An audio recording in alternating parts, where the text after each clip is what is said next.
धन्ना जाट ज्यों प्रेम से हरि को रोटी दी, हरि ने भी हरसाए के भोजन तुरत ही की। जय श्री हरि। नमस्कार दोस्तों। भक्ति जब सच्चे हृदय से उठती है तो भगवान को पत्थर से भी प्रकट होना पड़ता है। आज की यह कथा उस भक्त की है जो न वेद जानता था, न मंत्र, न पूजा की विधि, न यज्ञ की विधि, पर एक चीज जानता था, श्रद्धा। ऐसी श्रद्धा कि पत्थर से भगवान अन्न बनकर उसके लिए प्रकट हो गए। चलिए चलते हैं एक ऐसे संत की ओर जिनका नाम भक्तमाल की अमूल्य गाथाओं में अमर है, धन्ना भगत। धन्ना भगत का जन्म राजस्थान के टोंक जिले में एक जाट परिवार में हुआ था। वह एक साधारण किसान थे। खेत जोतते, गाय बैलों की सेवा करते, पर मन में प्रभु का स्मरण सतत चलता रहता। धन्ना भगत का जीवन बड़ा ही सरल था। वे किसी धार्मिक विधि को नहीं जानते थे, न ही उनके पास कोई गुरु था, पर उनके हृदय में ईश्वर के प्रति एक बालक जैसी श्रद्धा थी। उनका जीवन वाणी से नहीं, कर्म से भक्ति का पाठ पढ़ाता था। एक दिन पंडितों ने धन्ना जी को एक शिला अर्थात पत्थर की मूर्ति देकर कहा, यह भगवान विष्णु की मूर्ति है, इसे पूजना। यह सच्ची भक्ति से प्रसन्न होते हैं। अगर तू सच्चा भक्त है तो यह मूर्ति तेरे लिए चमत्कार करेगी। धन्ना जी उस मूर्ति को अत्यंत श्रद्धा से अपने घर ले आए। उन्होंने बाल भाव से पूजा की, दूध भोग लगाया और फिर प्रार्थना करने लगे, हे प्रभु, आज पंडितों ने मुझे दिया है, अब तुम अपने इस स्वरूप में ही पधारो और भोग ग्रहण करो। मूर्ति ने कोई प्रतिक्रिया नहीं दी। धन्ना जी दिन रात उपवास पर रहते, बस यही कहते, हे प्रभु, तू पत्थर नहीं है, तू मेरे प्यारे सखा है। मैं तुझसे रूठा नहीं हूँ, पर तू मेरी भेंट तो स्वीकार कर। अंततः भगवान विष्णु ने मूर्ति से प्रकट होकर भोग ग्रहण किया। गांव के पंडितों ने यह देखा और लज्जित हुए। वे समझ गए कि भक्ति शास्त्रों से नहीं, हृदय से उत्पन्न होती है।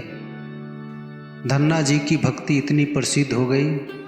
एक बार गांव के एक बैरागी संत ने एक दिन उनसे कहा, भगवान को पाना है तो उन्हें अर्पण करना होता है, भोग लगाना होता है, पूजा करनी होती है।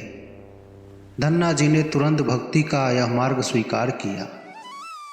धन्ना जी ने घर से एक कटोरी दूध लाया और एक वृक्ष के नीचे बैठे हुए ईश्वर को प्रेम से पुकारने लगे, हे भगवान, मैंने तुम्हारे लिए दूध लाया है, कृपया पधारो और ग्रहण करो।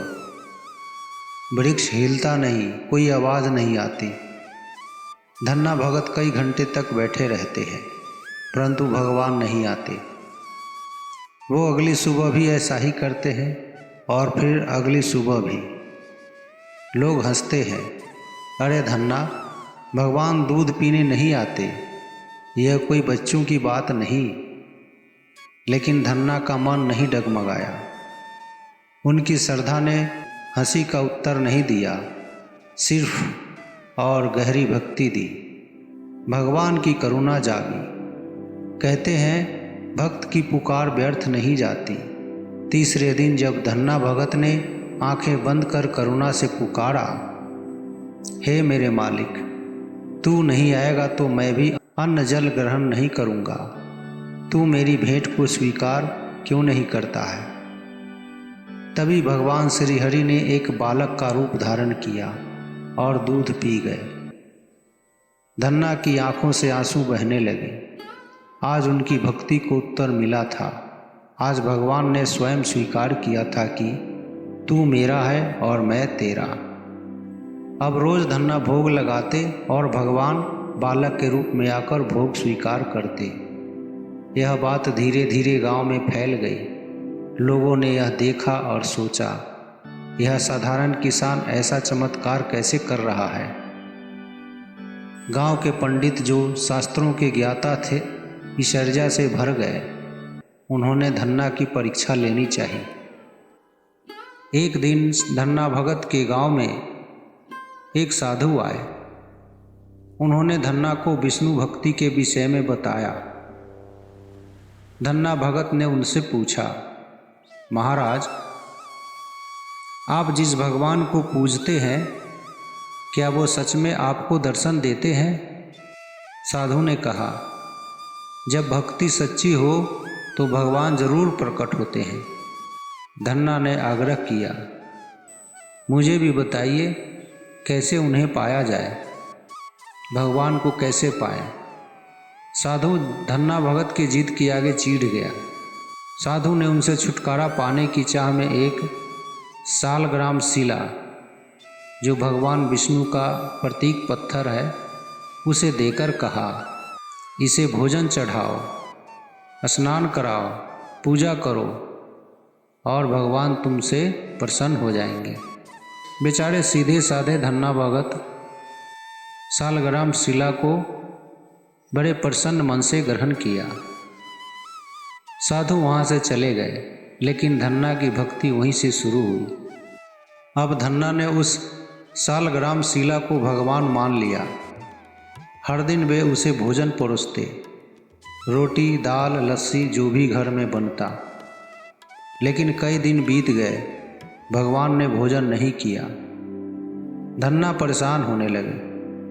एक दिन उन्होंने आंसू भरे स्वर में कहा, हे प्रभु, आपने तो साधु से कहा था कि आप भक्त का भोजन करते हैं, फिर आप रोटी क्यों नहीं खाते? उन्होंने शिला के सामने बैठकर अन्न खाने की हठ पकड़ ली।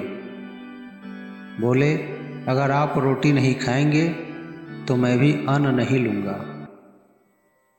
इस तरह कई दिन बीत गए। धन्ना कमज़ोर होने लगे, उनकी आंखें धंसने लगी, शरीर सूखने लगा, लेकिन मन से उन्होंने भक्ति नहीं छोड़ी। जब भगवान विष्णु ने देखा कि यह बालवत भक्त सच में भूखा मर रहा है, तो वे करुणा से भर उठे। एक रात जब धन्ना भगत ने रोटी बनाकर सालग्राम शिला के सामने रखी, तो एक तेज प्रकाश कमरे में फैल गया और शिला से भगवान प्रकट हुए। भगवान ने धन्ना की रोटी अपने हाथ से ली और खा ली। धन्ना की आंखें आंसुओं से भर गई। प्रभु, आप मेरे लिए आए हो? मैं तो कुछ जानता भी नहीं। भगवान बोले, तेरी भक्ति ही मेरा आवाहन थी धन्ना, तेरा विश्वास ही मंत्र था, तेरी श्रद्धा ने मुझे बाध्य कर दिया। उस दिन से भगवान ने अपने भक्त के घर अन्न की कमी नहीं होने दी। गांव वालों ने देखा कि बिना खेत जोते धन्ना के घर में अनाज से भरी बोरियां आती है। कई लोगों ने तिरस्कार भी किया, ये तो दिखावा है, ये तो माया जाल है। परंतु जब उन्होंने स्वयं देखा कि धन्ना भगत का जीवन निस्वार्थ सेवा और सच्ची श्रद्धा से परिपूर्ण है, तो उनका दृष्टिकोण बदल गया। अब लोग धन्ना भगत को धरती का संत कहने लगे। धन्ना भगत की यह कथा भक्तमाल में बड़े भाव से वर्णित है। श्री नाभादास जी ने उन्हें उन भक्तों में स्थान दिया जिनकी भक्ति विधि विधान से नहीं, हृदय की सच्चाई से प्रकट होती है। भक्तमाल हमें सिखाता है कि न तो जाति बड़ी होती है न कुल। प्रभु की कृपा केवल सच्चे भाव और निष्कपट प्रेम पर निर्भर करती है। धन्ना भगत आज भी हमें यही सिखाते हैं। भक्ति कोई रीति नहीं, यह राग है। कोई नियम नहीं, यह निवेदन है। धन्ना भगत की कीर्तन परंपरा। धन्ना जी की भक्ति इतनी प्रसिद्ध हो गई कि उनकी कीर्तन परंपरा आरंभ हो गई। उनके रचे गए पद और भजन आज भी लोक भाषाओं में गाए जाते हैं। उनकी वाणी में वही सहजता और आत्मीयता झलकती है। धन्ना कहे सुनो रे साधो, सरल भक्ति सब तजी साधो। ज्यों बालक मांगे दूध, तैसी पुकार सुनी आए मोरू। भक्तमाल के रचयिता नाभादास जी ने धन्ना भगत की कथा को विशेष स्थान दिया है। वे कहते हैं कि धन्ना जैसे भक्त धर्म की बाहरी परंपराओं से ऊपर उठकर ईश्वर को अनुभव कर लेते हैं। धन्ना भगत की भक्ति एक आदर्श है उन सब के लिए जो सोचते हैं कि पूजा पाठ, मंदिर या वेद पाठ के बिना भगवान नहीं मिलते। ईश्वर वहाँ मिलते हैं जहाँ मन सच्चा होता है। दोस्तों, यदि आपको यह कथा प्रेरणादायक लगी हो तो इसे अपने दोस्तों और परिवार के साथ ज़रूर साझा करें। हमारे चैनल को सब्सक्राइब करें और कमेंट में लिखें जय भक्त धन्ना की। अगर आप चाहते हैं कि हम और भक्तों की कथाएं लाएं तो कमेंट करके बताएं। धन्ना जाट ज्यों प्रेम से हरि को रोटी दी, हरि ने भी हरसाए के भोजन तुरत ही की। जय श्री हरि, जय श्री हरि, जय धन्ना भगत की।